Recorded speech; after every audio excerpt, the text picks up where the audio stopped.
Welcome, everyone. Glad to have you here joining us today. Welcome, welcome. Our topic for today, which is it's really interesting topic and it's an exciting topic. So we will be talking about Wi-Fi troubleshooting challenges and solution, and of course, Troy will be sharing his insights and his expertise about Wi-Fi troubleshooting. So let me just introduce ourselves for this webinar. So of course, you have me. I am Anna. I look over the Asia Pacific region. I do the sales engineering stuff. So any questions you may have after the webinar, you may feel free to ask me anytime. So you have my email and all. And of course, we're very happy to have Troy here for that will be hosting our webinar to share his expertise. He's the director of our product marketing and ECSE. So I think take it away, Troy. I know All right. that attendees are very excited for today. Thank you, Anna.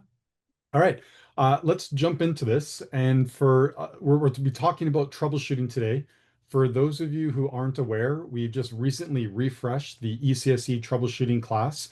And so some of the content that we're going to be talking about today is a small snippet of what you'd experience if you were to attend this class, right? So we'll give you some insight into how Wi-Fi behaves and some things that you can look at to troubleshoot or more refine and optimize your existing Wi-Fi networks. Okay?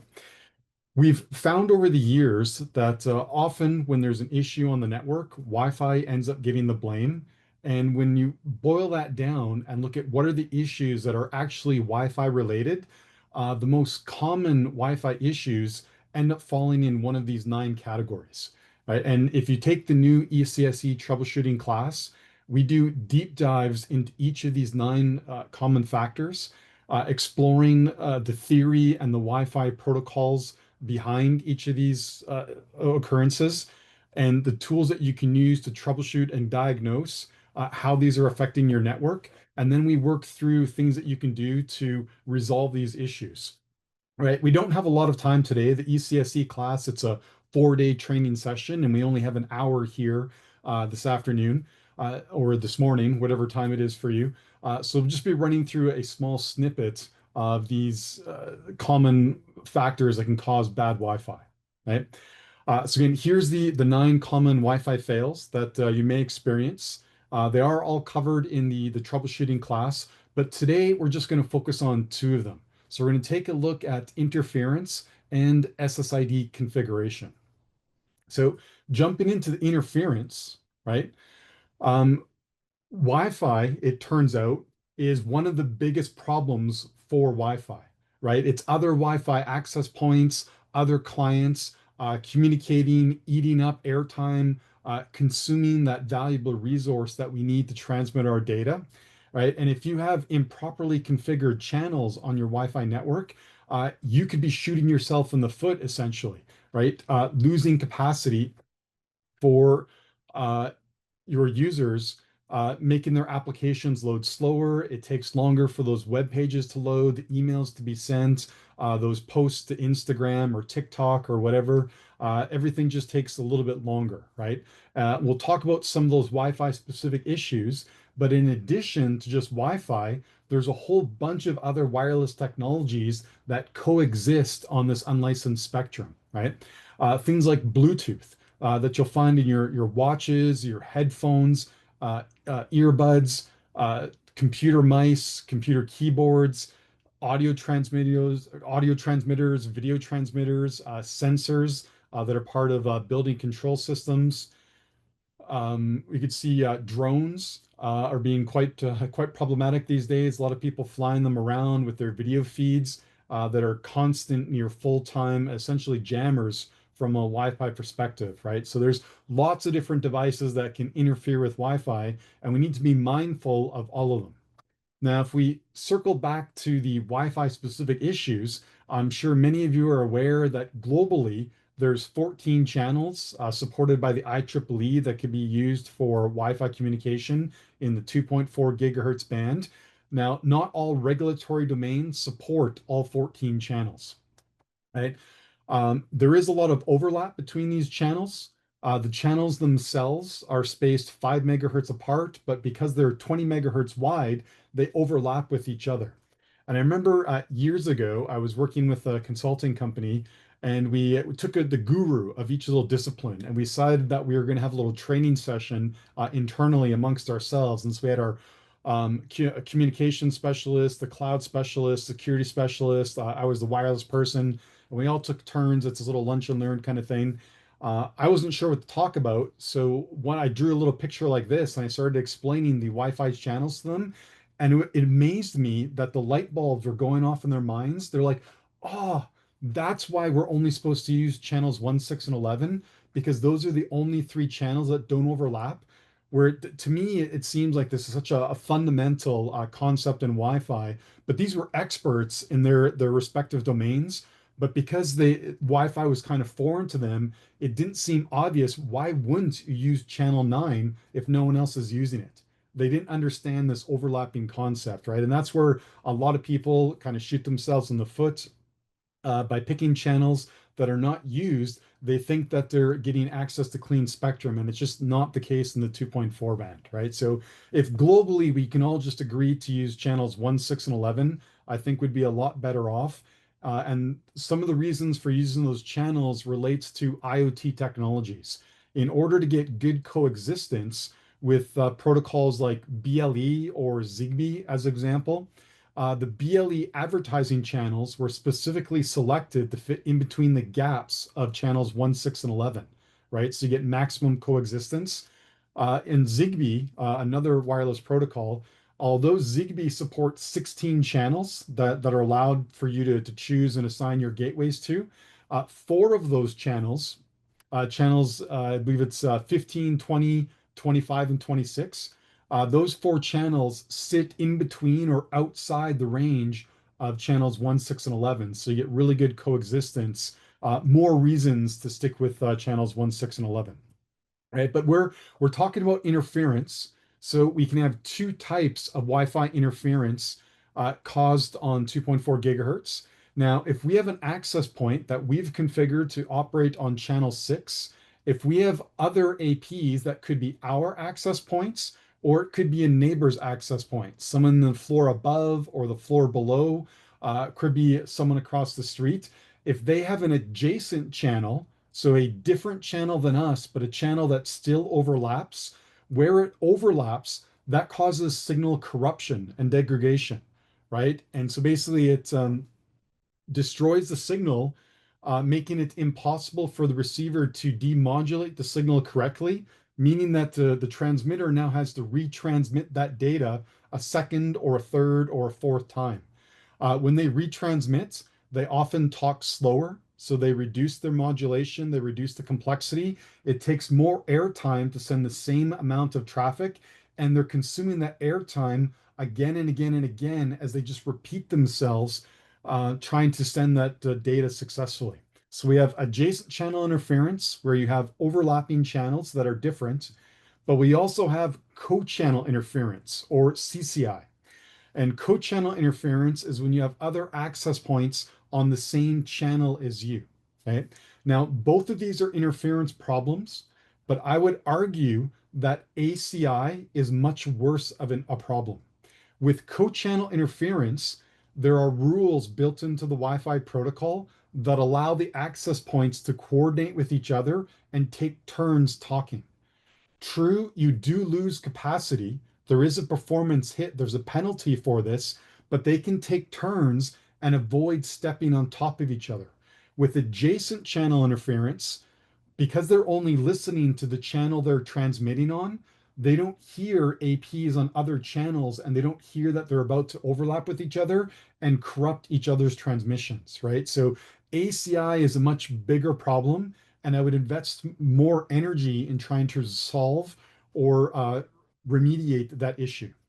But they're both bad, and ideally, in a perfect Wi-Fi network, you would have neither of those problems. No ACI and no CCI, right? Another thing to think about with co-channel interference and having multiple access points operating on the same channel, on the left-hand side in this picture, if you imagine one access point having, full access to a road, full access to that spectrum, to that airtime, and it's queuing up frames like the cars that are queuing up at the top, ready to hit the road, ready to be transmitted. that access point doesn't have to worry about anyone else trying to onboard cars onto that road. It can just onboard those cars as soon as they hit the queue of that access point's radio. It can fire them off across the airwaves. But if we have multiple access points on the same channel, what happens is there's essentially multiple entry points onto that same road, right? And as more and more cars try squeeze themselves onto that road, eventually you'll start having collisions as cars bump into each other. There's just not enough room. There's not enough airtime on this roadway to handle all of these access point radios talking on the same channel, right? So all being on the same channel is like everyone using the same road. If we can carve out different channels for our neighboring access points, that's like creating separate roads for each different channel, right? And then each of those roads can handle their own set of cars, and it ultimately reduces the number of cars on that road, allowing everyone to talk at the same time as long as they're all on different channels. All right, so it works out much, much better. Now, with those roads, if we keep playing with that analogy there, um, if you have a 20 megahertz wide channel, you can think of that like a single lane highway, right? There's only so many cars you can drive down that single lane highway. If you want more capacity, you need to twin that highway, add a second lane. So that's like moving to a 40 megahertz wide channel where it's now a twinned highway and you can drive more cars up and down that highway. And if you take this even further, you can add 4 lanes to your highway, an 80 megahertz wide channel, or 8 lanes, which would be a 160 megahertz wide channel, right? It sounds good, right? We're able to push more cars, but there's a problem, right? There's a challenge due to physics, right? And the issue is every time you double the channel width, you end up picking up more noise at the receiver. And essentially, you end up adding 3 dB to your noise floor. And 3 dB, we should all be aware of this, it's like doubling our noise, right? So every time we double the channel width, we double our noise floor, which is another way of saying we reduce our SNR, right? So thinking about the highways and adding those extra lanes, it's sort of like building a highway with more lanes and then being told that you've reduced the speed limit. You have to drive slower because the quality of the drivers has decreased and they need to drive slower so that they don't crash into each other. Okay. So just because we built wider highways, when we reduce the speed, we don't necessarily get those throughput benefits that we thought we were, right? And so this is just a problem due to physics, right? And as I mentioned, SNR is the way we define Wi-Fi quality. Right. So for Wi-Fi to work, we need a few different key metrics or KPIs in order for it to be successful. One is we need strong signal, right? And we measure that as RSSI or the received signal strength indicator. That's how loud we hear an access point, but it's not the only metric. In addition to hearing an access point really loudly, we also need to hear it with good quality. The better the quality, the more complex modulation we can use. And the more complex the modulation, the more bits we can stuff into every wave or every symbol, which means we consume less airtime as we transmit our data. The less airtime we use means we have more time to send the next frame that might be queued up in our access point. Or if you have multiple clients connected to that same access point, they can then squeeze in their frames. And then everyone's able to sneak in a few frames. And overall, it looks like everyone gets a good experience. If the SNR gets too low, everybody starts becoming a slow talker. The modulation becomes simpler, which means we have to send more symbols. We have to use up more airtime to send the same amount of data, right? Now, all those transmitting radios, they have to buffer or queue up their traffic, waiting for that one frame, that slow talking frame, to hurl through the airwaves before they can send their traffic, right? Another problem that we have, and this is sort of a hidden problem that we typically see, and it often gets overlooked, it's something called OBSS or overlapping basic service set. And the idea here is if you have 2 access points, and in the top example here where it's shown as bad, In this example, we have two APs that are both using an 80 megahertz wide channel. Okay? So they have four blocks of 20 to make up that 80. Now, within that 80 megahertz wide channel, we have to send management and control traffic. And that management and control traffic is always sent on a selected primary 20 megahertz wide channel. And what some access points will do is they'll alternate or offset their primaries so that the primary doesn't overlap. And they think that this that buys them some airtime gains, right? Now it allows the management and control traffic to be sent uninterrupted, but when a data frame gets queued up, a lot of the radios will do a check on the primary, and if the primary channel is free, it assumes that the other three channels are free as well, and it'll send that data frame 80 megahertz wide. So now both access points, one is going to do a check on channel 36, one is going to do a check on channel 48. They'll both see the coast is clear.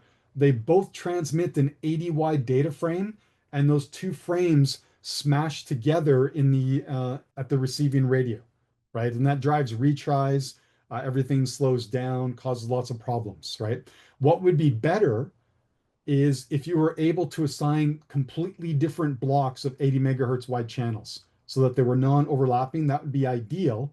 But if you can't do that and you have to have two APs operating on the same 80 megahertz wide channel, a better approach is to have them pick the same primary. Okay? And by picking the same primary, then when they both do a check to see if the airwaves are free to send a data frame, they're both looking at channel 36. Right? And if one transmits before the other, it'll see the airtime is busy and it'll delay transmitting that data frame, reducing the number of retries on your network. And you should see a reduction in your retry percentage, right? So if you're in this scenario and you do have a network that's alternating primaries, look at your retry percentage. Just get a gauge or a sense of what that looks like. And then if you're able to reconfigure your network so that they all pick the same primaries, then do a comparison. Did that change reduce your retry percentage? Right, and it should, if the story plays out the way I'm explaining it, you should see a reduction, which is a validation that change was a good thing for your network by seeing a reduction in that retry percentage. All right, so I'm just going to jump into a little demo here. Oops. So do this. So we're just going to pop into AI Pro Online. So I have a project already loaded in AI Pro Online, right? And what we can see here is a bunch of access points distributed across my floor here. We're looking at the 5 gigahertz band, right? And I can click on an access point and I can see some information about the access points, the vendor, the channel it's on. Because this is a survey file, if we were getting the transmit power advertised in the beacon frames, we would see the transmit power that was set for each of those radios. That's what we see over here on the right-hand side for the 2, 4, 5, and 6 gigahertz band. Okay, I click off an access point. I can see my entire heat map. I could also switch to channel interference, right? So if I jump to the channel interference view, I can see what percentage of my floor is channel interference free and where I have some issues. And as I drag my cursor over the floor plan, you can see in the legend that as I move to the orange, it shows me what color range I'm in, right? Sometimes the colors are very close together or people can't differentiate one color from the other. So now by just hovering your cursor over that, it automatically updates the legend and you can see what color section you're in there, and it gives you a feedback into how many access points are operating on the same channel in that different area. If I click on the inspect tool, I have a little icon here now that I can drag and I can simulate walking around my floor. So as I walk around, it'll show me which access point it thinks I would be connected to, the AP with the strongest signal. And as I walk around, it'll show APs that are roaming candidates, right? APs that I may roam to. All right. And then when I hit a certain trigger, I'll roam to that actual access point. So I can walk in and out of rooms, go through doors, and I can simulate what it would be like as a user walk through my environment. Would they stay connected to an AP? Will they roam where I think they will? Will I see any perceived stickiness? Am I skipping roaming to some access points because I've deployed too dense of an AP deployment that I'm not using all the access points that are out there?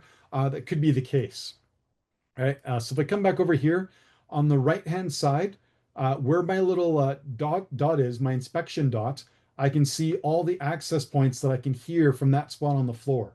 So I could very quickly see if I heard too many APs on the same channel, right? So if I come down to here to this lower part of the floor, now I see a couple access points that are both on channel 40, right? So they're going to be creating co-channel interference with each other.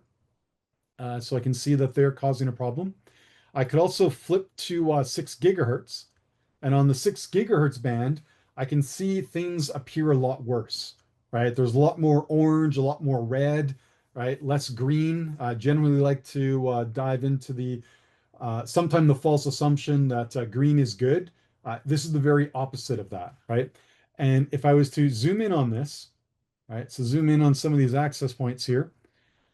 Here, by looking at these APs, if I go back to this little tool here, I can click on this access point. And I see the three little bubbles beside my AP. The top bubble, radio 1, then radio 2, radio 3 in the bottom. And generally, the way access points are configured is radio 1 is your 2.4 radio 2, the 5 gig, radio 3, the 6 gigahertz radio. And on 6 gigahertz, the one that's showing in blue, I can see that its primary channel is channel 5 on this access point. And this guy right beside it, its primary channel is 21, right? So although the primary channels appear different, the channel width is 160 megahertz. And so channel 5 and channel 21, uh, they appear within that same 160 block. So this is an example of that OBSS problem where you have two primaries within the same channel width. And when they check to see if the coast is clear to transmit those frames, that's where they'll smash into each other at the receiving radio, generating those retries, right? So that's one way you can visualize and diagnose what's happening there. Okay. So let me bounce back into the slides. Okay. The next thing we're going to talk about is SSID configuration, right? Now, we kind of waffle as an industry and kind of float back and forth on this. In the early days, we thought we'd have, a multi-band SSID, one SSID that covered both 2.4 and 5 gigahertz. And we leveraged tools like band steering to try and encourage client devices to move to 5 gigahertz. Then we found that that wasn't as effective, right? And we decided to go to single band SSIDs, where we had a dedicated 5 gig SSID and another one, a separate one for 2.4. So something like your corporate SSID and then corporate legacy, something like that for 2.4. Or you could have corporate fast for the 5 gig one as a way to kind of motivate, encourage people to connect to that 5 gig, more efficient, higher capacity SSID. So we were running single band SSIDs for a long time, but then Wi-Fi 7 was introduced. And with multi-link operation, the ability to connect to multiple radios on the same access point, in order for that to work, we're going back to a single band SSID, where it's the same SSID on both the 5 and the 6 gigahertz network, allowing client devices to connect and transmit on the best band at any given moment, right? So we're kind of seeing the pendulum swing back now to single band SSID, but I think it's still best practice to keep the 2.4 SSID as separate, right? There's still a lot of non-Wi-Fi transmitters on 2.4. Yeah, you may be able to sneak a few frames through on 2.4, but generally it's relatively slow and there's not a lot of capacity on 2.4, right? So I would still encourage people to have dedicated 2.4 single band SSIDs, but 5 and 6 gigahertz, we're seeing that pendulum swing back to a multi-band SSID for 5 and 6. Okay. Now, as part of the ECSC training classes, if you've been in any classes, you've probably heard the term green diamond. If you haven't been on the class, you'll be in for the long version of the story when you sit through the class. But the idea here is When you walk into an environment, like when you walk into the main building entrance, your client device, it's not connected to a Wi-Fi network when you first walk into that building, but it'll start scanning. So it'll hear the office SSID or it'll hear your home SSID. And maybe you have multiple access points at home. I'm sure you have multiple access points at your office, but it'll scan either passively or actively, listening to beacons or sending out probe requests, and it'll discover many access points in your building. Now, let's say you hear four access points. Some will be further away, some will be really close. So out of those four, one of them will be the desirable AP to connect to, right? Now, the clients, because they're always in charge on Wi-Fi, the clients go through this green diamond process where they decide based on information they heard from the four radios or four access points, which radio is the most attractive one to connect to. And so this is just a subset of some of the things that they could look at. They could evaluate RSSI, signal strength, SNR, the number of spatial streams, security settings, um, uh, the um, the minimum basic rates that are configured. If amendments like R, K, and V have been turned on, it may prefer one radio over another. The airtime utilization, the station count, the loading of those various radios. It takes all these different factors, calculates a score, and the radio with the best score is the one the client wants to connect to. So if you imagine walking into a large auditorium or a large convention center, something like that, everybody walks through pretty much the same entryway, the same entrance. And when they walk into that big open auditorium room, everyone scans with their client device's green diamond behavior and they'll rank and score all the radios and access points. And most client devices will end up preferring the same radio as they walk into that large auditorium. And in a big auditorium, coverage is easy with internal omnidirectional antennas. One AP could easily cover an entire room, right? Now, they'll connect to that first access point, and they may never find a reason to roam to any other APs in that room, right? So everybody connects to that first AP, they stay sticky to it. None of the other APs in the auditorium get used, right? Then everyone overloads that first access point. And you may want to turn on features like load balancing or use a feature like 11V, 11 Victor to try and encourage client devices to roam across different access points to get better performance. Okay. And now, as we're talking about roaming, there's something to be aware of, especially as we move into what I argue is enterprise grade security, where you've turned on 802.1x based authentication. This is when you authenticate every time you connect to an AP or roam to another access point, you do a full radius authentication, sending frames all the way back to your radius server. Now, to exaggerate this, if your radius server is off-site, right, on the other side of the country or across an ocean, whatever, all the latency that it takes to send those frames all the way back to that radius server, that adds up, which can increase the time that it takes to complete the authentication as you roam from one access point to another. And if that authentication takes too long, beyond 150 milliseconds, people start to notice interruptions in the voice quality, in the video quality of their applications, right? So we want to try come up with ways or implement features that reduce the time that it takes to authenticate as we roam from one AP to another while still maintaining a strong and robust security posture. Right, so in this example here, it's a full roaming authentication every time you move from one access point to another to do that full EAP authentication and complete the four-way handshake. Right? Now, fortunately, the IEEE came up with the 11R, the fast transition, the FT standard, and this essentially allows us to cut out the full radius authentication. So the first access point you connect to when you first walk into your building, there you do the full authentication and you talk all the way back to the radius server. Now, it's probably not an interruption to your voice or video call because you weren't connected to the Wi-Fi network to begin with, right? You probably didn't have an ongoing voice call. But once you've connected to that first AP, now keys are distributed to other access points in anticipation of a roam. And so now, as you move from one AP to another, the keying information is already preloaded on the AP, and we can validate the clients, and we don't have to authenticate all the way back to that radius server.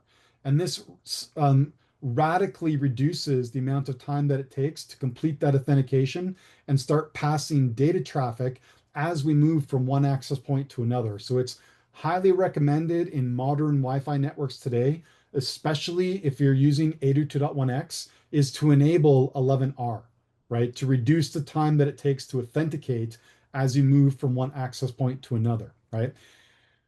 So not only does it add latency, but also think about the load on your radius server. If you were a large, like a university campus environment like that, every time a user moved from one access point to another, that would involve your radius server authenticating users. How often are users moving from one access point to another? Whenever there's a classroom change, right? Students get up and they switch classrooms and they walk up and down hallways. They're re-authenticating over and over and over on all the access points, which is putting a huge load on your radius server. Your radius servers may not be able to handle that many authentication requests all coming in at the same time, right? So the bottleneck may be the radius server itself, just in terms of CPU and memory resources, just to handle those authentication requests coming in. Right.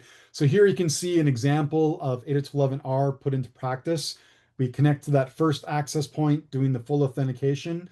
But as we move to the new AP, we're able to reduce the number of frames that need to be transmitted, reassociate, get connected to that access point, and start passing traffic. And so the example you see here is one of the 11R techniques where we use the distribution system to send some of our authentication messages. So here in step 3, we're actually sending authentication information over the Ethernet network from one AP to another, right? So we do need to send some information there. There is another method of 11R where it's over the air authentication. And in that case, the authentication messages would be sent over the air and you could capture them via a wireless packet capture.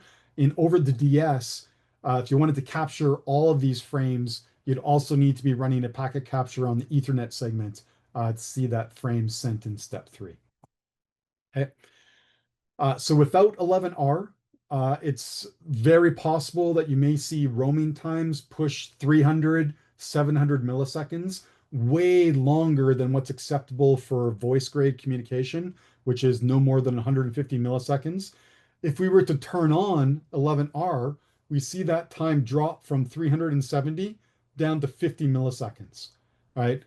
This is just one example. Generally, I see this even much better than 50 milliseconds. Below 20 milliseconds is what I often see with 11R turned on. Right? It's the goal of the IEEE was to craft a protocol with a target of finishing authentication in less than 50 milliseconds. Right? So this is kind of the upper end of the time that it would take with 11R enabled, which is very, very exciting, very promising to see. Okay? Other amendments you can turn on that help with roaming is 11K. And the idea here is when the client connects to the access point, um, over time, that client is going to move away from the AP and it will need to roam. So when it connects to that AP, instead of having to scan all of the possible Wi-Fi channels that are out there, it simply asks the access point, can you just tell me what are the access points around me and what channel are they operating on? And then I only have to scan that small subset of channels, which means less time off channel scanning, and I can roam and discover, get connected to a new AP faster, and it just smooths out the time that it takes to roam from one access point to another, right? We're not wasting a lot of time doing off channel scanning channels that may not even have an access point operating on them. And so it reduces that time that it takes to discover that next hop AP to roam to. Another thing we can look at is 11V. 11V is where we give the infrastructure the ability to try influence the roaming decision. I mentioned earlier that Wi-Fi clients are always in charge. They decide which AP they're going to connect to and when and where they're going to roam. In Wi-Fi, it's always a client-driven decision. But with 11V, we now have a standard message that the AP can send to a client that can suggest that they roam to another access point. The client doesn't have to listen, but often if they support 11V, they'll take the advice of the access point and then roam to a better AP where they have a stronger signal, better SNR, and they can talk faster, get more capacity, better performance, right?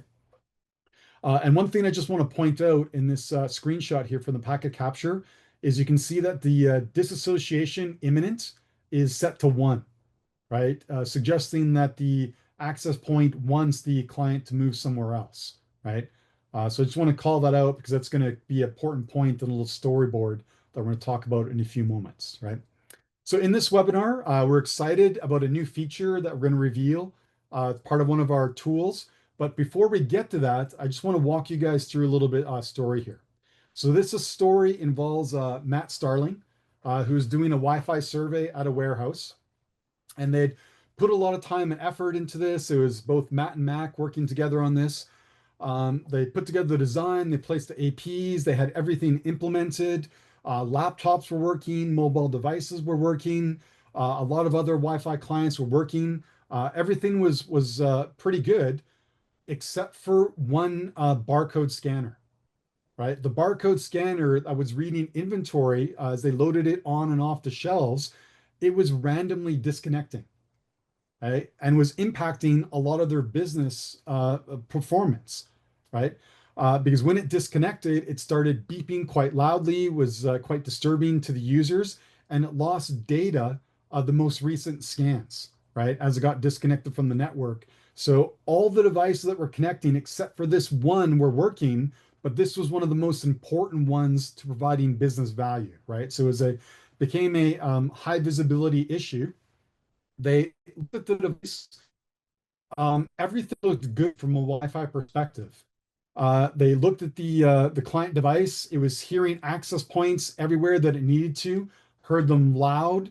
So good RSSI, good SNR. Things looked good from that perspective. All the survey data, the validation surveys, everything looked good, right? So what Matt decided to do was take a peek at the wireless packet captures to see what was going on there. So he did a little bit of protocol analysis, and he leveraged the Sidekick 2. And you can configure the Sidekick 2 to capture packets via the Ekahau Analyzer app. You launch that app, select packet capture. You can choose up to 4 channels to scan because there's 4 Wi-Fi NICs in the Sidekick 2. You can scan more than 4 channels. It just when you do that, the Wi-Fi NICs will time slice across all those channels, and you may miss important frames, especially if you're trying to do a troubleshooting engagement like this. So here, if we scan between 1 and 4 channels, the Wi-Fi NICs lock on to those channels, and we capture all of the frames sent on those channels. So we're not missing anything, looking for that needle in a haystack, that magic frame that gives us that insight that we need to resolve the issue. Right, so we configure the packet capturing, but before we can do that, we have to figure out what channel we're currently connected to and what channels we may roam to, right? So we need to see what channels are in operation, validate that our clients are connecting to the channel we expect they are. We need to set up the packet capture process itself. We need to capture that data. Recreate the issue. Once we've recreated the issue and we actually captured it in a PCAP file, we then have to transfer that to a machine where we can load that PCAP file in a packet analysis application, right? Wireshark is a really good example of that, right? So all these steps just to get the packet capture in place, right? So ways to do that, we could leverage Ekahau Analyzer, the network overview tool. We can drill down onto our network to particular access points, see what channel it's operating on. So now we know what channel to configure the packet capture to listen on, right? We start that packet capture, select the channels that we want to scan, right? We launch that. We have to transfer it to our machine. We load it up in Wireshark, right? And then we got to hunt for those special frames that'll let us know what's misconfigured or what's not as expected, what's causing us issues for this one particular client, right? So now we're digging through our packet captures. Maybe we have to apply some filters in Wireshark, looking for special fields or variables in certain frames, right? And so here, what we're looking for is we're looking for the association request frames, right? And for those of you who don't know, the association request frame is the client's reveal all frame. That frame reports all the capabilities that the client supports. So if you can't find detailed information on data sheets or vendor documentation, and you want to know what capabilities your client that you're working on, what it has, capture the association request frame, and you'll get insights into what the client is actually doing or actually advertising that it's capable of. Okay, so it's a very special frame that gives us insight because some data sheets they'll just say, yeah, this device supports Wi-Fi, and you're like, what does that even mean? Is that Wi-Fi 4, 5, 6? Is it multiple spatial streams? Does it support R, K, and V? What bands does it operate on? And like, no, no, no. It just says it supports Wi-Fi. And like, that's where you need to use an association frame. Right? Now, one of the interesting things that came out of this when Matt did this deep dive is he captured a lot of traffic because he was listening on those channels. He captured some probe request frames and he captured some association request frames. In the probe request frame, it revealed that it did not support two spatial streams, right? So two spatial streams, it says not supported. In the association request frame for two spatial streams, it says it is supported, right? Normally, these two frames would be identical information, but here's just one of the oddities and why the association request frame is, I'd consider it more the ultimate source of truth. You get a little bit of disparity or discrepancy between the capabilities reported by this client, right? So it's one thing that was a little bit odd there that we noticed. Okay. So that was a whole process that we had to go through, right? So there's like 42 steps involved there for Matt to diagnose what was going on with the clients, perform the packet capture, know what filters he had to apply in Wireshark, find the association request frame, do the analysis of what fields were there, what was expected, what wasn't expected. It's now Matt was a CW or is still a CWNE, so an expert in Wi-Fi, but not everybody has the same level of expertise as Matt, right? So what if there was an easier way to go about this process and still discover what client capabilities are? So we'd like to let you guys know about this new feature we're introducing to the analyzer tool. It's called client analysis, right? So it operates with the Sidekick 2, right? You launch the analyzer app, right? Um, Built into the Analyzer app now, there's also a speed test integration, right? So you can quickly do a speed test a check. There's a network overview that we discussed earlier. And what we're talking about right now is this new feature coming soon. It's the client analysis tool, right? So the idea is that you'll be able to discover the client capabilities of your device and figure out, does it match what your network's configured to support, right? So if there are incompatibilities where your client does not support 11V, yet you have 11V turned on, that could be a reason why your client's disconnecting from the network, or it's making bad roams, or one device type all of a sudden refuses to connect to your network, right? So this really simplifies the complex troubleshooting aspect of identifying those discrepancies between what the clients say they can do on a data sheet versus what they really do, and how you need to match that with the configuration of your network. Right? So if we do a little demo of this, the way this would work is you could take your Sidekick, you'd hold up your client device, move it close to your Sidekick 2. Via the Analyzer app, there's two displays. So by clicking on the two different buttons here in the upper right-hand corner, you can get two different views of the client devices, and we automatically sort and list the client devices based on their signal strength. So devices closest to the sidekick, like this one right on top of the sidekick, they would float to the top of this list, right? We also get information about the MAC address of the client and the SSID that that client's currently connected to, giving you the warm fuzzy that, hey, I hear this client the loudest. Does it match the MAC address I'm looking for? And is it connecting to the SSID that I'm focusing on? And if all those things match, that's most likely because that's the client that you're focusing on. Right? So here's an example of what it looks like inside the Analyzer app, right? You can click on the client analysis button, right? In the upper right-hand corner, you can toggle between the two views. I like this view here, where it gives me more of the horizontal display, more information I can see about the clients, see what's going on there. This is the default view that you see here, but I like to toggle to this other one to get a little bit more information right out of the gate. So we find the client, which is close to our sidekick. Then we can drill down on that client, right? And as we drill down onto the client, we can see some information confirming the client that we look at is the one that we truly want to focus on. We can see that it's close to the sidekick. So this close by means close to the sidekick itself. We see the MAC address of the client. A lot of mobile devices use MAC address randomization, right? So here we can validate, does it match the random address that our clients that we're focusing on is actually using? The signal strength is how loud the sidekick is hearing it, right? Because we're right beside the sidekick, I would expect this RSSI value to be quite loud, right?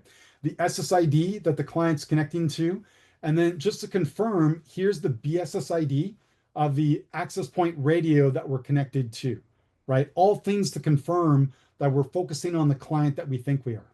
And then we can see information on how that client is connected to the network. So what channel it's on, if there's other APs advertising on the same channel, the channel width, security settings. Hopefully you're not using WEP or WPA, something like that.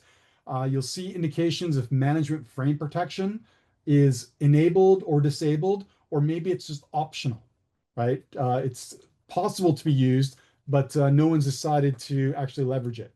If your minimum basic data rate is as you expect it, 12 is the best practice recommendation for most networks today, but take a pat on your shoulder that it's not 1 or 2 megabits per second.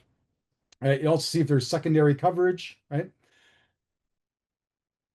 You also see some cool the KPIs, and if you click on the little information bubbles beside each of these values, it gives you information about what green or orange means, right? So something's a little bit of an alert, like management frame protection disabled. It tells you why it's red or what some recommendations are, thresholds to each of these different metrics just by clicking on that little information bubble. So you can see what's going on there. Okay. Okay. And if you scroll down further in the screen, we have a little expert view. And that expert view gives you some insight into the number of control frames, management frames, retry frames, act frames that are being sent on that specific channel, right? So if you see these numbers, if they look a little wonky, that could give you insight on what could possibly be an issue, right? Maybe you're seeing excessive number of RTS, CTS frames, right? Or way too many acknowledgement frames, right? So you can see some issues there. So by looking at that expert view, that gives you a little sense on the ratio of the frames that you're seeing across your network, right? Now, there is another view. We talked earlier about that association request frame. If your client is already connected to the network, we won't have the ability to look at the association request frame, right? We can't see all the features of that client device. So we give you a little reminder that if you disable the Wi-Fi NIC on your client and re-enable the Wi-Fi NIC and it reconnects to the network, then we're able to capture that association request frame, and then we can reveal extra information about what the client's capable of, right? So if it supports things like RKNV, the number of spatial streams, what channels does it support, right? Maybe it doesn't support channel 144 or 165, or maybe there's a chunk of channels in the DFS block that it doesn't support. right? So you could see what that issue is. Right? So that's an overview of the Analyzer app. Um, Sorry, Paul, I just saw your comment pop there. Uh, the issue that Matt had on his network is it was related to 11V and that imminent disassociation message. The client device, that barcode scanner, did not support 11V, right? So there was no 11V support or messaging in the association request frame, but they had 11V turned on the Wi-Fi network. And either all the clients supported it, or the ones that didn't were happy not supporting it. But for whatever reason, the barcode scanners, they got upset when they were being encouraged to roam from one AP to another because they were happy operating at a lower RSSI value. Just the way their green diamond behavior was, they were comfortable with like neg 72, neg 75. And they're like, I'm not sure I want to roam yet, but you're telling me to roam. This is freaking me out. And that's where they saw the problems with that client. So simply turning off 11V resolved the issue in Matt's example. Yeah, thanks for bringing that up. I wanted to bring closure to that whole scenario that he'd walked through. But part of leveraging this client analysis tool is we'd very quickly see whether or not that barcode scanner supported 11V. And if we know that it doesn't, that could very quickly tell us that, hey, maybe that's something we want to try disable on our infrastructure, on the access points, to see if that resolves the issues and get everybody working effectively and staying connected. Right, so again, this feature is coming very soon to the Ekahau Analyzer app. So if you have an Ekahau Connect subscription, it'll automatically be enabled for you in the app once it's released, right? So there's nothing extra you have to do. It'll just be an update to the Analyzer app, and you'll have access to this feature. You can play around with it, diagnose some of your clients, see what's going on. So super, super cool, very useful feature, right? Um, I'll also point this out as a shout out to Francois Verges, who's developed client capabilities database. So if you're familiar with Mike Albano's old database of keeping track of client capabilities and what channels were supported, this is kind of the next evolution of that, right? So Francois released it. Feel free to check out his website here. The link to the client capabilities database is there. It holds a lot more information than what was found on Mike's site previously, right? So a lot of information there. We're hoping down the road that we can actually integrate the Analyzer app, that once it profiles a client, we can actually send those capabilities as a JSON or some other format, whatever it is ends up being. We can automatically send that to Francois' site to build and populate that out. So that's kind of the vision of where we're hoping, where we'd like to go. In terms of expected release, I'm hoping it'll be available end of summer is what I'm hoping for. Right, so stay tuned for that. Don't have an exact date, but I'm hoping for end of summer to see this feature released and become available in the Analyzer app. Right. Um, so again, this was a webinar focused on troubleshooting. We just covered a small snippet of issues that you could have related to Wi-Fi troubles, things that you can do to resolve your network. If this was exciting for you, think about signing up for the ECSE troubleshooting class. You can check out the training website to get a list of when the scheduled classes are. We'll stick around, answer any questions anyone might have or anything that's popping up. So I'll turn it over to Anna to see if there were any questions that we might want to answer live here, or anything that was asked. I think a lot of our attendees for today are really interested on the client analysis. Even me was hyped up when you were talking about it, Troy. I know for sure that I've got a lot of questions during the meetings from our customers as well about client analysis. So as Troy has mentioned, just stay tuned. Most probably it will be out very, very soon. Also, I've gotten some questions in the Q&A box regarding some other things. So I've messaged you. We can actually have another separate conversation for that. I'll be happy to run you through with some of your questions. So someone will reach out to you to schedule another call with us. And then lastly, we have here a question from Mohammed. So regarding the use case of Matt's case, Troy, so he's asking about turning off the 802.11v, will it not affect the other devices? Yeah, so there it could be a mixed bag. There could be a risk of it. Depends on whether the other devices needed that type of functionality to be moving from one access point to another. If there were some devices that used 11v and it made their roaming more beneficial, more optimized, then they're missing out on that optimization, right? We're effectively reducing the performance for those devices. But the benefit is we get the barcode scanner working, Mm. right? So that's the trade-off.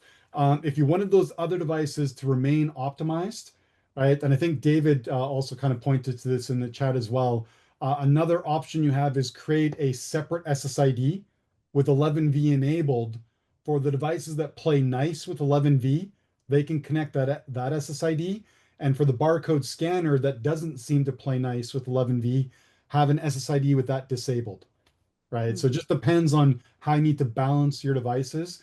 Adding an SSID does eat up airtime, but if you're doing a good job trimming your minimum basic rates, I would argue it's not a significant hit to add one more SSID to your network. But manage it for your environment. But those are things to think about. Okay. So I think that is all of the questions that we've got for today. Of course, thank you everyone for attending our session for today. Thank you, Troy. I think there's some other things that you'd like to run through, Troy, or are we all good? Just one more thing. I just want to call out, if you weren't aware of this, for Ekahau AI Pro Online, we now support drag and drop reporting. Right? So if you log into the portal, you probably see these little ads here, making sure that you're aware. But you can build out reports within AI Pro Online. On the 7th, I think August 7th, we did a webinar on it, on reporting. So you can check that out or play around with the feature that's now available in AI Pro Online. And that was everything that I wanted to cover. So thank you to everyone who signed up for the webinar today. Hope you appreciated the content. Looking forward to reviewing some of the questions that you asked. Thank you again for choosing Ekahau and look forward to seeing you on future webinars.